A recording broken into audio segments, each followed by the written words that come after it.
guys, it's Tammy from Shrinking Violet DS, and today is Wednesday, May 3rd. My normal day is usually on Thursdays because that was my surgery day, but I'm a little loosey-goosey with my updates these days. Sometimes they're Wednesday, sometimes they're Thursday, sometimes they're Friday. Just depends on when I can get a nice, quiet moment at home and enough time to devote to them. I had a traditional duodenal switch on March 9, 2017 in Mexicali, Mexico with Mexicali Bariatric Center, Dr. Antonio Esquera, who was wonderful. I can't recommend he and his staff enough.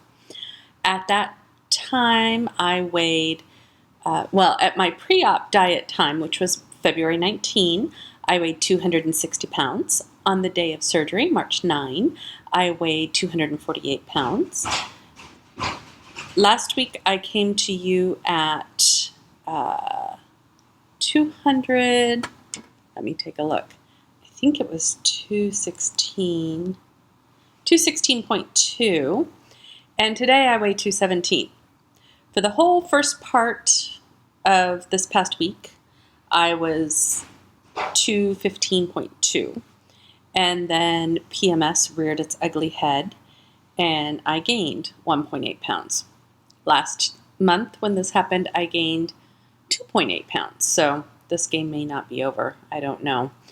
But at least I know why it's happened, and I know that my food choices haven't changed, and I know that it's not a real gain. It's just a PMS gain.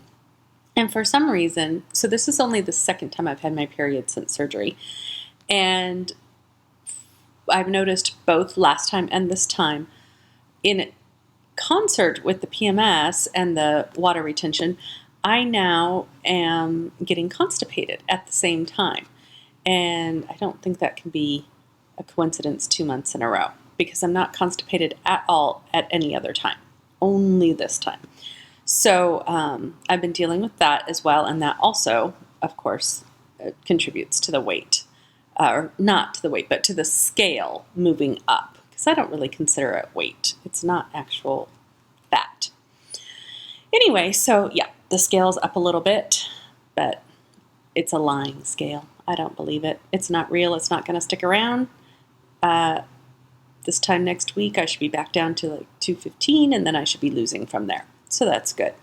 In order to combat the constipation, I've been drinking tons of water. And I have also been drinking Smooth Move tea. Darn it, I meant to bring that out with me and I forgot to go grab it. Sorry. Smooth Move tea, you can find it at any, almost any nice grocery store in their herbal tea section. It's basically senna that has been flavored with peppermint and licorice and stuff like that. So you can also take senna caplets or capsules and have the same effect. Unfortunately, the Smooth Move tea doesn't seem to do it for me on its own. I've also been taking Miralax, and that also doesn't do it on its own. But what does get things moving right along are those things in combination with Russell Stover sugar-free candy, because of all the sugar alcohols in it. I'm not a person with a huge sweet tooth, so I don't normally have that. But my mother's diabetic, and she loves sweets and candies and things like that, so she always has it around. And I happen to have bought some chocolate-covered marshmallows, sugar-free chocolate-covered marshmallows for her for Easter. And I gave her most of them, but I stashed a few of them in my freezer for her for when she's here. And so when I was having this trouble, I thought, maybe. So I went and I grabbed one of those and ate it while drinking my tea. And sure enough, within, I think, 4 hours, everything was moving right along. So that's what I did last month, and it worked again this month. So I highly recommend it. I don't think it has to be a chocolate-covered marshmallow egg. I'm sure probably any of their sugar-free candies would do it. I know that on Amazon there's a whole long, hilarious comment section on the sugar-free gummy bear page. So those definitely do it. And if you happen to have a bunch of time on your hands and you're bored and you want to have a few giggles, go over to the comments on that page. They're pretty funny. Other than that, all is going well. I have a few of my favorite foods here that I thought I would grab for you. I still can't eat dense protein, but what I thought might work for me is vegetable protein. So like vegetarian patties and meatballs and things like that. And I was right. Those work out really, really well. So I was at Trader Joe's and I found these veggie pizza burgers, and they are fantastic. Tomato, mozzarella, and cheese, and they have one burger is 67 grams. There's 28 grams to an ounce, so that's about 3 ounces, a little less. They have 130 calories. They have 3 net carbs and 9 grams of protein in one patty. And they are delicious. I was going to heat it up and put some pizza sauce on it because I thought that they might be a little bit dry and that would help. And I also got the marinated fresh mozzarella. It's the little ones. You can kind of see them in there. And I cut up 3 of those and put it on top of the patty and melted it in the microwave. And 1 ounce of these has 120 calories, 0 carbs, 4 grams of protein. I haven't been giving you the fat on things because I'm a DS person, so I don't pay attention to fat. I only absorb 20% of it. But for those of you who do absorb fat, the cheese has 11 grams of fat and the patty has 7 grams of fat. Anyway, so those are excellent. So if you put 3 cheeses on there, and that's about 3 ounces, you've got 21 grams of fat. 21 grams of protein just in that. So that's pretty good. It's awfully hard to get decent amount of protein without having meat, which again I can't for some reason digest it yet. But I'm only 2 months out, so I do okay. I can digest some meats. Things that are already ground up are fine. And one of the other things that's fine is also Trader Joe's, the gyro slices. And because gyros are made of meat that's been ground and then it's been reformed and then sliced, it's really soft and really, really easy to chew to a paste and to digest. And there's, I think, 8 or 9 slices in each of these. And let's see. I found that about 2 slices was a serving. It has 190 calories, 4 net carbs, and 8 grams of protein, 16 grams of fat. And what I did is I spread on feta cheese spread and just dabbed it right down the middle of each one of these. And 2 tablespoons has less than 1 carb, 60 calories, and 4 grams of protein. So you've got, in the 2 slices, you've got 8 grams of protein plus another 4 in the spread. So that's giving you 12 grams of protein just in 2 slices there. And most people can eat more than 2 slices. I just can't yet. But I would expect that most people could. I also, just for a little extra flavor, put on this garlic spread dip, and it was delicious. It doesn't have much in the way of nutrition, but it's mostly fat again, so it's great for de-essers. Those of you who absorb a lot of fat might want to stay away from it, but it's 150 calories. 140 of those are from fat, less than 1 gram of protein, and carbs, no sugar, 4 carbs. And that's in 2 tablespoons. I did not use anywhere close to 2 tablespoons. It is really, really strong, so a little bit goes a long way. The other thing you could do, and I didn't do it this time because I had really tight restrictions, so I didn't feel like I could afford the room for anything but the protein. But I plan later on putting it in these Carb Balance Mission tortillas. And these happen to be the whole wheat ones, but they've also got white ones. And these have 4 net carbs. You almost fell over. Sorry, guys. Oops. I need to rebalance. Sorry. 4 net carbs, 5 grams of protein in 1 tortilla, and 3 grams of fat. So these are excellent, and they last forever. I have eaten them before. I've made quesadillas with them. I made bean burritos. I made homemade Taco Bell ground beef, like the taco meat, and put that in them. I tend to cut them in half just because, again, tight restriction, can't really take a lot, but they're really good. And so once I can eat more and once I can eat denser things, I plan on using them to make things like meat and cheese wraps and stuff like that. And also, we love Indian food, so I can make curries that are really, really healthy. And instead of using naan, which is really high in carbs, I can use one of the Mission tortillas. So it's nice to have some options for things that taste carbier than they actually are.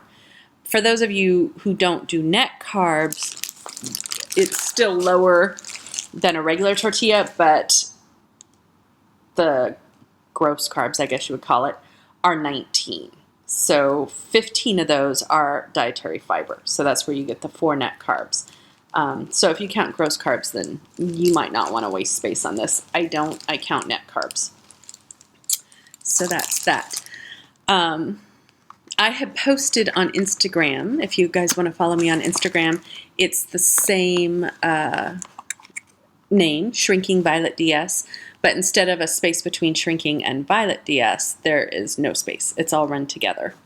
I have posted on there about the pizza veggie burgers, saying how good they were and what a boon they were for somebody like me who was new, who couldn't handle much in the way of dense proteins. And this woman, and I don't even know, she may watch these videos of mine. I have no idea. I kind of doubt it.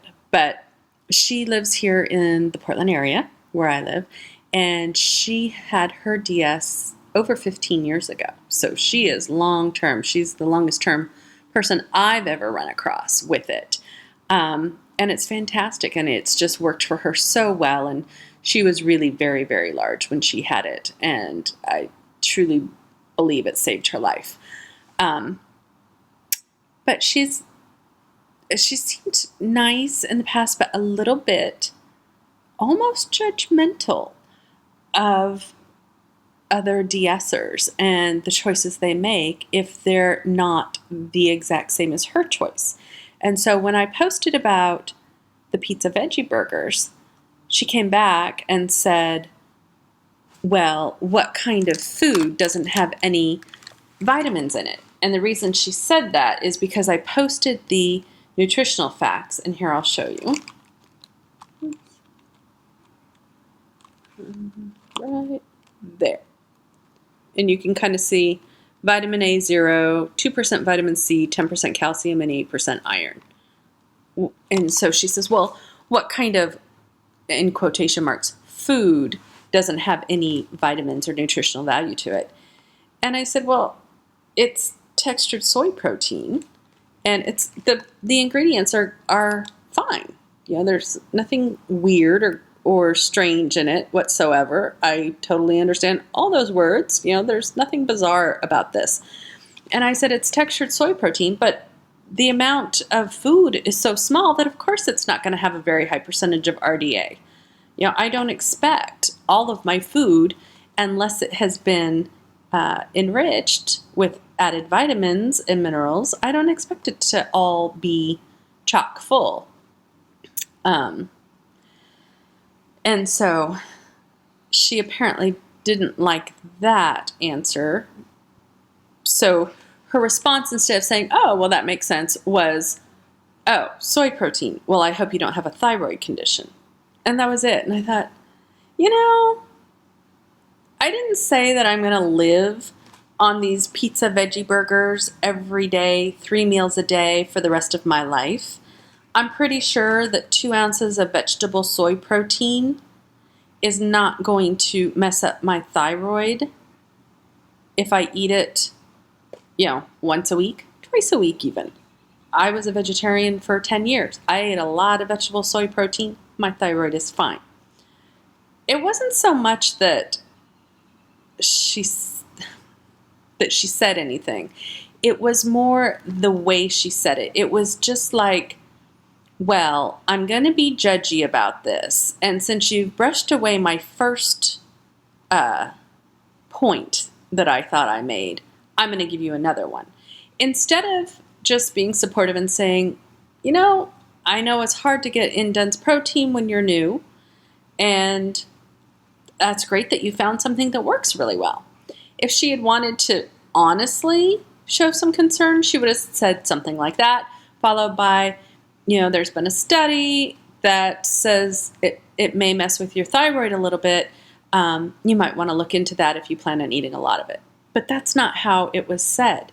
And I find this a lot with long-term weight loss surgery patients. It's like it's not that they think they know everything, but they think they know best. And I agree. I understand that experience counts for a lot, and I appreciate their experience. I appreciate hearing what they've learned over these years. I mean, there's no substitute for that. However, the snarkiness, that doesn't come from years of experience. That's just a personality trait, and it's ugly. And it's prevalent in our community, and I don't know why. Somebody will post something on Instagram, and I find Instagram actually is nicer than Facebook. I quit all my Facebook groups except for the one for my surgeon and his office, because the Facebook groups were just mean and nasty. And so I find that Instagram is nicer, but still, every so often you will find somebody who has posted something they've made or something they've ordered and said, hey, this was great, or I really enjoyed this. And then someone else will come on and pick it apart. Oh, are those potatoes in there? Or, well, it looks like that was awfully carby or something. I mean, they'll just be judgmental. And I think, we get enough judgment from everyone else who maybe can't relate to what we're going through. We don't need it from people who actually can relate. From them, I would expect a lot more support and a lot less judgment. So hopefully it will be more that way going forward. I don't have a whole lot of faith in that. I think people are who they are, whether they're fat or they're skinny. And if you were judgy before, you're going to be judgy afterwards. Anyway, if any of you guys want to post food shots of things that you've enjoyed and it's not something that I would eat, you won't hear anything from me except looks fantastic. Hope you enjoyed it. So, all right. Well, it is gorgeous outside here in Portland.